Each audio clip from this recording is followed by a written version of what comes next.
Hey guys, what's going on? Inception here, and welcome to another video. Today, we're going to be checking out a Reddit post about the FIFA netcode analysis lag conversations killing the game, and the community needs to speak up. So, I haven't read this yet. I am curious to see what it is about because a lot of people have been linking me this. Obviously, the gameplay situation, FIFA has been a thing for years, 7+ years, 8+years, 9+years. It's been a very, very long time. So I'm very curious to see what this post is going to be about. So he says, as soon as you start FIFA and see connecting to EA servers on screen, you ping multiple servers around the world to determine your matchmaking region. The regions are as follows. Okay, so most of them are hosted by Amazon, which is true. Can confirm that through the NetDuma router. You think they cover the entire world, but there are a lot of dead zones, forcing people to play on servers located 1,000+ kilometers away, like half of Russia, Turkey, and countries in this region shown in picture. Not to mention Africa, while most South Africans think they play on European servers when they are not. They have delay because they play people in Africa that are connecting from the 2,000+ kilometers. In a 1 versus 1 game, the choice of dedicated servers is really bizarre from EA. They spent a fortune because they are afraid of peer-to-peer cheaters, lag switchers, and DDoSing opponent IP. I believe the choice of Dedis, I don't know what that term is, was mainly to cover opponent IP and to make people not be able to DDoS all opponents on Weekend League and finish 30-30 with cheats. But a server between two players creates a huge issue with only one player having a high ping. If player 1 pinged 25 milliseconds to the server and player 2 pings 175 milliseconds, there will be effectively 200 milliseconds ping for a packet to reach from player 1 to the server, then to player 2, and vice versa. If both players have a cumulative ping of 300 milliseconds, then you can imagine how bad the delay is. Even when both have 75 milliseconds 4 bars, 150 milliseconds is not ideal, so they need to enable peer-to-peer for the people playing from places with pings higher than 100 milliseconds to the closest servers, or at least group them together and let the majority of the players have lag-free games. When I say the majority, it's because most sales FIFA make are in France, Germany, the UK, Netherlands, Spain, aka Europe. I do agree with this. This I 100% agree with. There are specific dead zones in the world map that EA should consider changing their matchmaking settings, because having it based off of servers when you don't have servers to accommodate for essentially every single person in the world, it doesn't really make that much sense, right? You don't want to have people connecting to servers that they shouldn't be, right? So if you have to make it peer-to-peer for everyone, it would probably be the most ideal situation, right? Because at this point, if you have it based on a server and, someone's matching up with you and they're not from the general area you're from, it's not really that fair, and it just makes for a really shitty gaming experience. There are people, I think like a very good example is if you're playing from someone from like Saudi Arabia or whatever, right? It's the connection's usually not that good, but I'm sure if someone from Saudi Arabia were to connect to the game and it was peer-to-peer and they could just match up with somebody else with similar connections, it would probably give them a better experience. So that's like the delay part, right? The matchmaking, at least in Rivals, I can't deal with Weekend League delay anymore. Is totally the matchmaking, at least in Rivals, it doesn't elaborate on it. As I can't deal with Weekend League delay anymore is totally random. It doesn't take into account the quality of your opponent's internet, neither his ping. It doesn't matter if you see 5 bars sub 50 millisecond ping or 4 bars sub 75 millisecond ping. 4 bar is not necessarily 75 millisecond ping. That might be for him, for his personal experience. But my 4 bars are always the average of 40 milliseconds of ping from North America. The old servers that they had before used to give me 25 milliseconds of ping, and I feel like they changed the servers to these 40 milliseconds of ping one to see if it would change the gameplay inconsistency, which it obviously didn't, right? Because even this year, if you connect on 40 milliseconds of ping, you can get good gameplay. So I feel like this is heading in the wrong direction, because I think that inconsistent gameplay is a way more advanced issue than just the ping and the delay that you have, right? I think it's very, very, very advanced in regards to that. But I do see it for the certain dead zones across the map where you actually have consistent delay. The thing is that this year's game specifically has moments where it actually does have delay.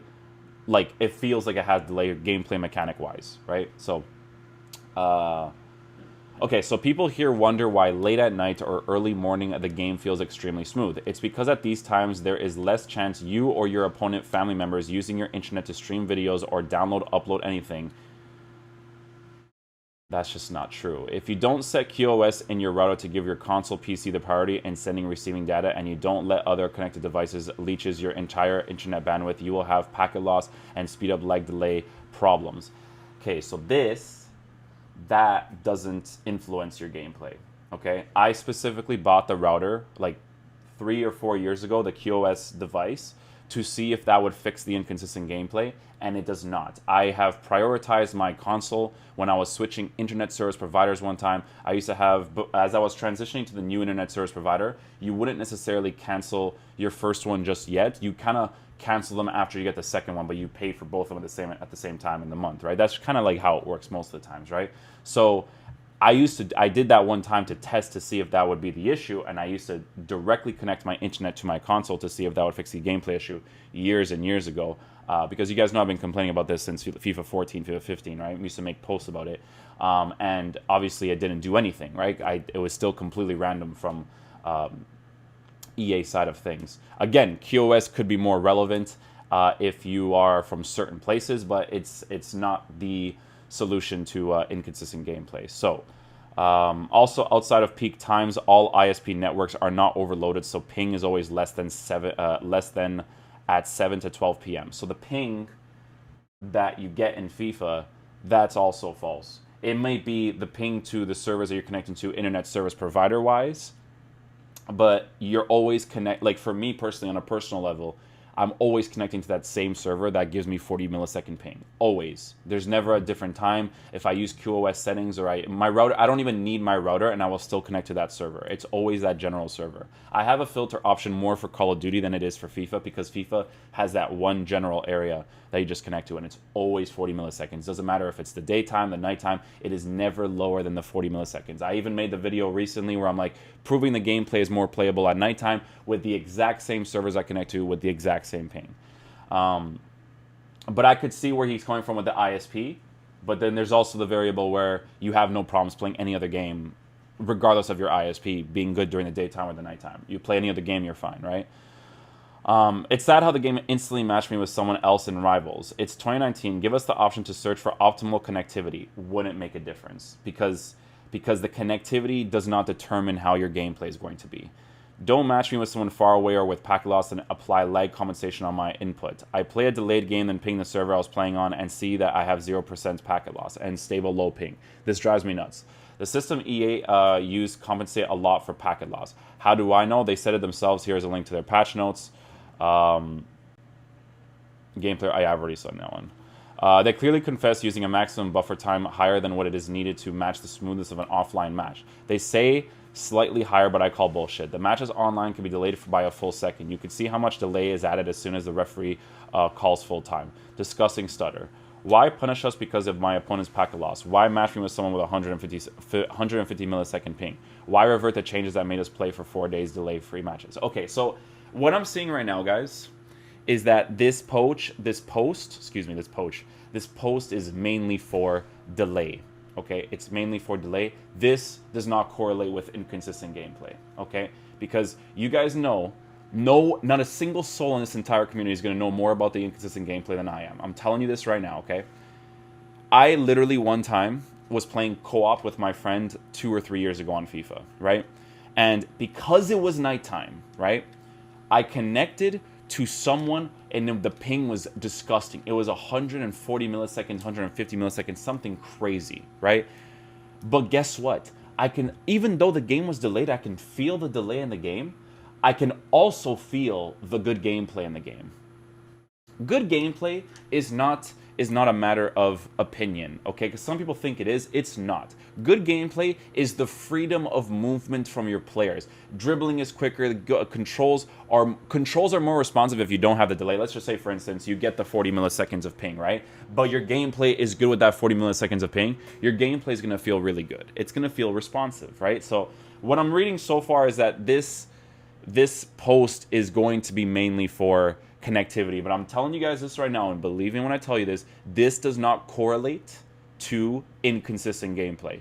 Inconsistent gameplay is this insane, bizarre thing that happens in the game that is just completely random. I've minimalized it so much to this one point where it's It's something to do with EA servers, but I don't strictly think it has to do with their servers, because think of it like this, right? Your gameplay is literally changed. So something within the game's actual coding is messed up for all of this to be happening.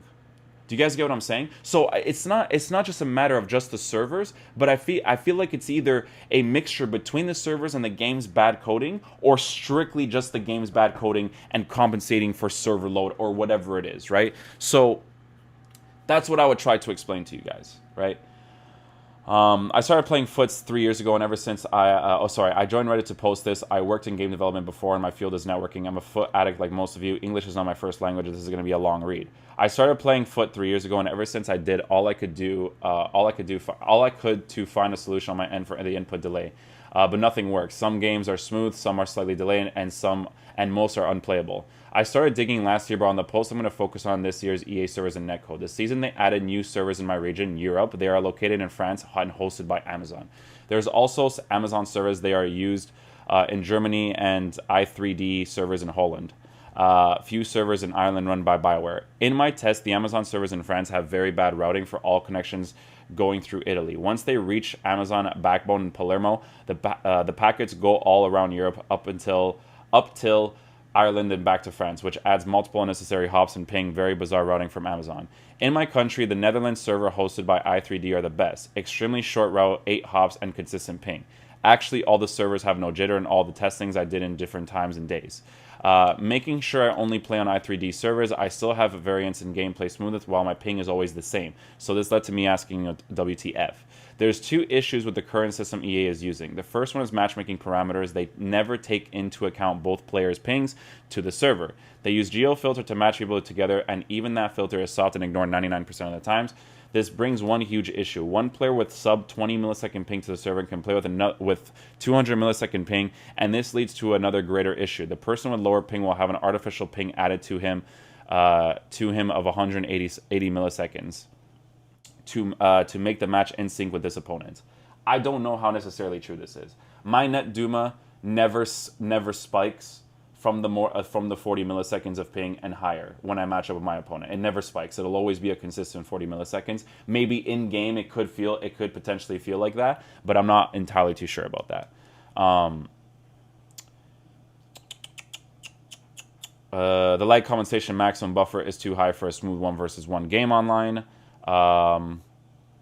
Another finding is that the game not only compensates for latency, but it's also bad for connectivity. The maximum buffer time allowed in the game to resend data is case for an error is too high in an effort to make people with unstable internet don't suffer a lot of speed up lag. Yeah, so I feel like I don't really need to read more of this. I really think that this is strictly people looking into it connection-wise, but I'm telling you guys this right now, this does not correlate to your gameplay experience. I guarantee you guys this, man. I'm telling you this right now. If I lived in Vancouver, right? If I lived there, and I went to the studios every day, and we tested the gameplay all day, tested it with my monitor, my comfortable settings, whatever it is, right? And we just played the game 24/7. I'm not doing this anymore because I've already tried to do this plenty of times. Obviously didn't do it, make a difference, right? If you played it constantly, right? And you play this game enough, you know that the nighttime gameplay is better, but your game feels different, okay? And this is what I'm gonna lead it off to, okay? I literally did a test. I'm going to tell you guys a story because some of you guys don't know the story. Some of you guys do know the story, okay? There was one day I was streaming. It was FIFA 16 or 17. I can't remember exactly which one. I feel like it was 16. I was streaming it. All day I was playing FIFA 16 or 17, whichever one it was. And it was like 10 hour. It was a 10-hour stream. I never lost in that day, but all my games were bad gameplay, right? So it's when I say bad gameplay, like people use good and bad gameplay, they're not using it the right way, okay? Bad gameplay is a column of gameplays. It's a list of different gameplays that suck within it, and that's bad gameplay. Good gameplay is playable and above, right? I wouldn't even consider the playable one in good gameplay, but it's like if I got playable, I would be happy enough. But the good gameplay is when you get it, okay? Here's one thing that I did one time, okay? One time I went after the 10 hours were done. I'm like, guys, like I'm exhausted. This game doesn't feel good right now. I know I'm winning my games. You guys know how I am. It's never about the results. It's about the general feel of the game, right? My game didn't feel good, right? And it was, I remember the time frame and everything. It was like 10:30 or it was 11 o'clock in the afternoon, something like that, right? And when I finished my stream session, right? That before I finished it, this is what I did. I'm like, okay, guys, I'm going to go into kickoff, and I want to see if the gameplay feels like shit in kickoff. And it did, right? I remember who I was using exactly. I was using Barcelona because it was the days that Dani Alves was still there. I remember whatever team Dani Alves was on, and I'm pretty sure it's Barcelona, he was on that team, right? And I remember using him specifically because he was always a pretty agile player, right? And when I kicked off the ball and I did the general movements, you guys know it's all about the general movements, the dribbling, the passing, I could feel it being shit. The passes and the dribble, like it's the way that the ball is released, everything, right? I'm like, okay, guys, I'm going to end my stream. It's obviously not going to turn good today, so whatever, right? Okay. When that happened, I went upstairs and I got something to eat, blah, blah. I was chilling in the Discord, but the kickoff game, I paused the game and it stayed in the exact same game, okay? It stayed in the exact same game.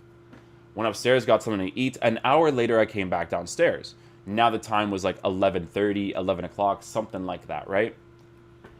I'm like, oh, just for the hell of it. And I was in a Discord call. 3 people, remember, it was Branchy, Beardage, and I forgot who the third person was. But there was 3 people in my Discord, right? And they remember this. And I even asked them to try it, and they said that their experience was better.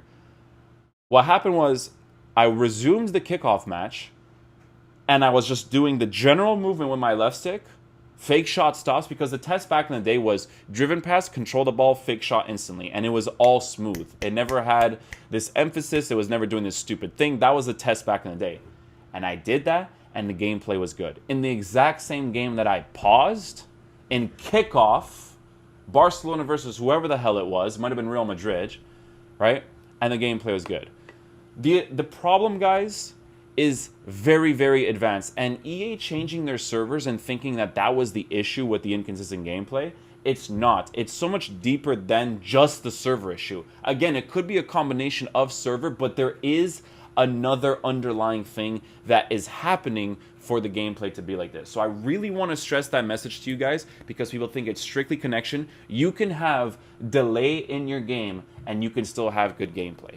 Don't use the term bad gameplay and good gameplay in the wrong way, because I'm telling you, that's the thing that annoys me the most, okay? It's the thing that annoys me the most. Do not use those terms in the wrong way, okay? Bad and good gameplay is not just a matter of delay. It's a matter of the general feel of the game. Controls, dribbling, defending, attacking, smoother experience. No emphasis could happen, but the emphasis happens more freely, right? It's less restriction. There's so many different variables to it. This is an issue that is very advanced. This is not the solution to that gameplay inconsistency. I mean, this may not be a thing you guys could agree with, but I'm telling you a hardcore fact right now that this is not the issue for it, okay? Thank you guys so much for watching the video. I'll see you guys later. Peace out, dudes.